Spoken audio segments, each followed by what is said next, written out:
अस्सलाम वालेकुम नाज़रीन, मैं हूं राखिल Hasan गुमन। Pakistan super league season 9 जिसकी ड्राफ्टिंग कल नेशनल क्रिकेट एकेडमी में की गई थी और अब इस ड्राफ्टिंग को हुए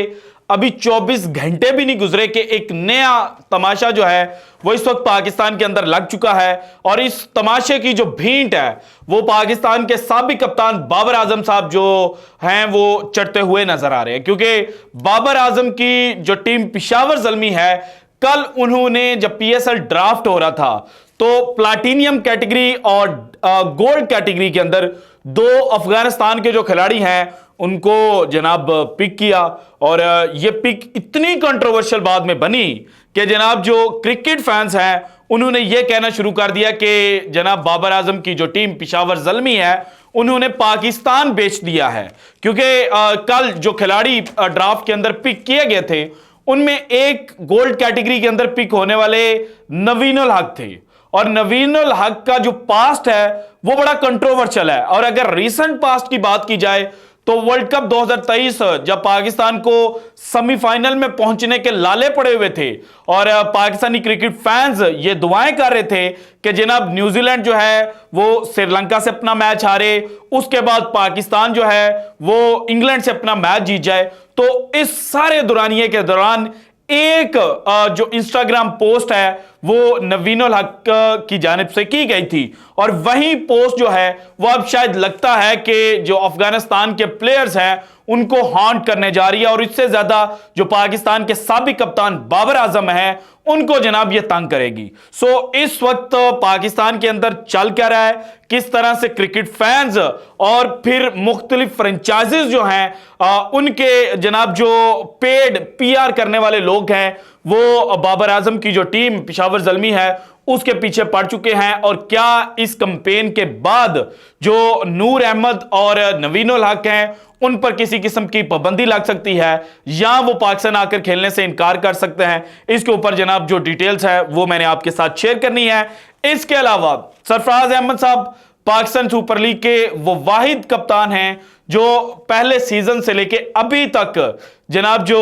पीएसएल है उसके अंदर कप्तानी करते हुए नजर आ रहे हैं। और पीएसएल 9 के अंदर भी ये क्वेटा ग्लैडिएटर्स के लिए कप्तानी करेंगे। हालांकि बहुत ज्यादा जो सवालात थे वो इनकी कप्तानी को लेकर किए जा रहे थे, लेकिन कल at the end of the day जो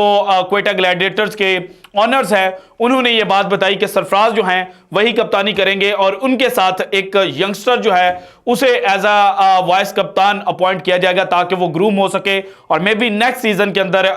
जो सरफराज अहमद है वो रिप्लेस हो जाए। लेकिन जनाब सरफराज अहमद साहब की जो परेशानियां हैं उनमें एक नया इजाफा हो गया है। Sri Lankan leg spinner all-rounder Wanindu Hasaranga जो पिछले पीएसएल में भी क्वेटा ग्लैडिएटर्स को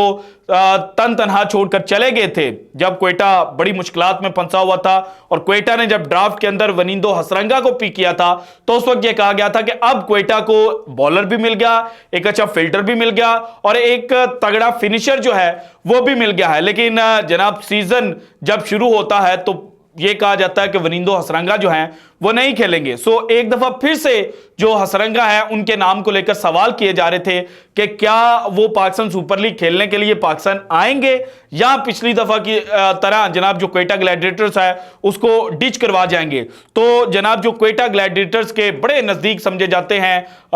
जो जराए उन्होंने अब इस बात की तस्दीक की है कि वनिंदो हसरंगा के साथ जो क्वेटा ग्लैडिएटर्स है उन्होंने जनाब जो कॉल है वो की थी और वनिंदो हसरंगा ने भी अपने कुछ जो नखरे हैं वो भी दिखाए हैं और कितने मैचेस के लिए अपनी अवेलेबिलिटी जो शो की है ये भी जनाब वीडियो में आगे चलकर मैं आपके साथ शेयर करता हूं। लेकिन उससे पहले इस वक्त एक अहम तरीन मैच जो है वो भारत और साउथ अफ्रीका का T20 मैच चल रहा है और अभी तक जनाब 10.3 ओवर्स का खेल जो है वो मुकम्मल हो चुका है जबकि मैं ये वीडियो रिकॉर्ड कर रहा हूं। और इसमें जो इंडिया है उसने 90 रन बनाकर दो जनाब अपने खिलाड़ी जो हैं वो लूज किए हैं और दो खिलाड़ी जो आउट हुए हैं उनकी बात की जाए तो जनाब प्रिंस, शुभमन गिल एक दफा फिर भारतीय अवाम की जो उम्मीदें हैं उनके ऊपर बिल्कुल भी पूरा नहीं उतरे और जैसे ही होम ग्राउंड से बाहर निकलकर ये जनाब सीरीज खेलने गए हैं यानी कि साउथ अफ्रीका के अंदर, तो वहां पर दूसरे टी20 मैच में मुसलसल ये फ्लॉप हो गए हैं। पहला जो टी20 मैच था वो बारिश की नजर हुआ था, दूसरे टी20 मैच में ये अंडे के ऊपर आउट हुए थे और तीसरा टी20 मैच जो अब जारी है इसके अंदर जनाब इन्होंने 6 गेंदें खेलकर 12 रन जो हैं वो स्कोर किए हैं। इसके अलावा तिलक वर्मा जो है वो जनाब अंडे के ऊपर आउट हुए हैं और इस वक्त जायसवाल जो हैं वो 32 गेंदें खेलकर 48 रन बनाकर क्रीज पर मौजूद है और उनका साथ दे रहे हैं जनाब भारत के सूर्य कुमार यादव, जिनको स्काई कहा जाता है। उन्होंने 25 गेंदें खेलकर 27 रन जो हैं वो स्कोर किए हैं। और साउथ अफ्रीका की बॉलिंग लाइनअप की बात की जाए तो नांद्रे बर्गर जो हैं उन्होंने 2 ओवर किए 20 रन दिए, एडियन मार्कम 1 ओवर किया 15 रन दिए, केशव महाराज 2.3 ओवर कर चुके हैं और 15 रन इन्होंने दिए हैं और दोनों विकेटें जो इंडिया की हैं वो इन्होंने ही हासिल की हैं। फिर लिजर्ड विलियम्स आ गए, उन्होंने 1 ओवर किया 15 रन दिए, एंडीले फ्लिको आ गए, उन्होंने 2 ओवर किए 10 रन दिए और तबरेज शम्सी भी 2 ओवर करके 15 रन दे चुके हैं। सो आज अगर इंडिया ने इस सीरीज को लेवल करना है, एक एक के ऊपर खत्म करना है, तो फिर जनाब ये मैच जीतना बड़ा इंपॉर्टेंट है। लेकिन 10.3 ओवर्स का खेल होने के बाद अगर तो एंड पर रिंकू सिंह या सूर्य कुमार यादव या जायसवाल जो हैं वो फैंटी नहीं लगाते तो फिर भारत आज के मैच में भी जनाब जो शिकस्त से दो चार है वो हो सकता है। सो अब आते हैं जनाब पाकिस्तान के अंदर जो पाकिस्तान सुपर लीग को लेकर बातें चल रही थी। सबसे पहले वरिंदो हसरंगा का जो टॉपिक है उसको डिस्कस कर लेते हैं। अच्छा, उससे पहले जो पाकिस्तान ने न्यूजीलैंड के खिलाफ टी20 सीरीज खेलनी है उसके हवाले से आज खबर आई है कि जनाब जो सिलेक्शन पैनल था, सिलेक्शन कमेटी का पैनल है, उनकी मीटिंग हुई है। उसके अंदर कुछ नाम जो हैं वो डिस्कस किए गए हैं और 25 दिसंबर से न्यूजीलैंड के खिलाफ टी20 सीरीज का जो कैंप है वो लगेगा और जो 2 जनवरी है तब जनाब जो फाइनल अनाउंसमेंट है वो की जाएगी और कुछ प्लेयर्स तो वैसे ही दौरे ऑस्ट्रेलिया पर मौजूद है, वो वहां से न्यूजीलैंड चले जाएंगे और कुछ खिलाड़ी यहां पाकिस्तान से न्यूजीलैंड जो है वो टी20 सीरीज खेलने के लिए चले जाएंगे। पहला टी20 मैच जो है वो 12 जनवरी को जनाब पाकिस्तान और न्यूजीलैंड के दरमियान खेला जाएगा। अब आते हैं पीएसएल को लेके। पीएसएल का आगाज जो था अगर उससे स्टार्ट किया जाए तो ये कहा जा रहा था पहले, जब आज से कुछ 4-5 हफ्ते पहले बात की जाए तो ये कहा जा रहा था कि पीएसएल जो है वो दुबई शिफ्ट हो सकता है क्योंकि 8 फरवरी को पाकिस्तान में इलेक्शन शेड्यूल्ड है और 8 फरवरी से ही पीएसएल का आगाज होने की जो बातें हैं वो की जा रही थी। लेकिन बाद में हम तक ये खबर पहुंची थी कि 18 फरवरी को जनाब जो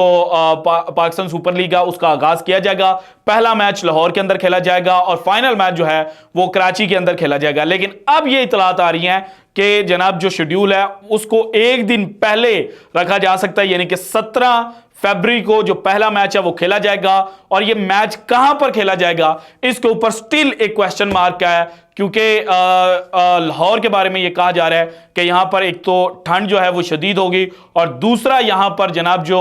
धुंध है यानी कि फॉग है वो भी बहुत ज्यादा हो सकती है। तो इसलिए पहले मैच को कराची शिफ्ट कर दिया जाए और फाइनल जो है वो लाहौर के अंदर करवाया जाए। सो अब जनाब अभी तक जो खत्मी राय है और खत्मी शेड्यूल है वो हमारे सामने नहीं आया, लेकिन यहां तक बात जनाब पता चली है कि पहले 2 वेन्यूज के ऊपर भी बात की गई थी लेकिन 4 वेन्यूज के ऊपर मैचेस जो हैं वो करवाए जाएंगे और पिशावर का जो अरबाब नियाज स्टेडियम है वहां पर इस साल भी कोई मैच जो है वो पिशावर ज़ल्मी का नहीं करवाया जाएगा और पिशावर ज़ल्मी जो है वो अपने होम मैचेस पिंडी में खेलेगी। सो अब आते हैं जनाब पीएसएल ड्राफ्ट। हसरंगा को रिटेन किया था क्वेटा ग्लैडिएटर्स ने और उस वक्त भी ये बातें हुई थी कि हसरंगा तो वही पिछले सीजन में ही खेलने के लिए नहीं आया था और श्रीलंकन क्रिकेट बोर्ड ने कह दिया था कि जनाब वर्कलोड मैनेजमेंट की वजह से हसरंगा को नहीं भेज रहे, एनओसी नहीं था जारी किया गया। और दूसरी जानिब पाकिस्तान के जो प्लेयर्स थे वो जनाब सख्त गर्मी के अंदर जो लंका प्रीमियर लीग है वो खेलने के लिए गए हुए थे। बाबर आजम वहां पर थे, नसीम शाह लंका प्रीमियर लीग के लिए थे, फखर जमान थे और शुएब मलिक, हसन अली जनाब जो हैं वो भी लंका प्रीमियर लीग के दौरान ही इंजर्ड हुए थे। सो पाकिस्तान की तरफ से ये आवाजें उठ रही थी कि भाईजान श्रीलंकन क्रिकेट बोर्ड अपने प्लेयर्स को भेजता नहीं है, एनओसी नहीं देता अपने जो मेन प्लेयर्स हैं और आप अपने मेन प्लेयर्स को जनाब जो जुलाई की गर्मी है उसके अंदर आप श्रीलंका भेज देते हैं। तो आपको ऐसा नहीं था करना चाहिए। लेकिन अब हसरंगा के बारे में ये खबर आई है कि हसरंगा ने पहले 5 जो पीएसएल के मैचेस हैं उनके लिए अपनी अवेलेबिलिटी जो है वो दी है, और इसीलिए जो जनाब सप्लीमेंट्री ड्राफ्ट था वहां पर जो क्वेटा ग्लैडिएटर्स है वो जनाब वेस्ट इंडियन ऑलराउंडर के लिए पिक किया गया था। और नदीम उमर साहब कल जब वो पिक की थी जनाब वेस्ट इंडीज के ऑलराउंडर की, तो उस वक्त लाहौर कलंदर्स का भी शुक्रिया अदा उन्होंने किया था, क्योंकि उनको पता था कि जनाब जो हसरंगा हैं वो सिर्फ पहले 5 मैचेस के लिए हैं, और उसके बाद जनाब जो वेस्ट इंडियन ऑलराउंडर हैं वो क्वेटा ग्लैडिएटर्स को रिप्रेजेंट करते हुए नजर आएंगे। और एक और बात इस वक्त की जा रही है कि जनाब जो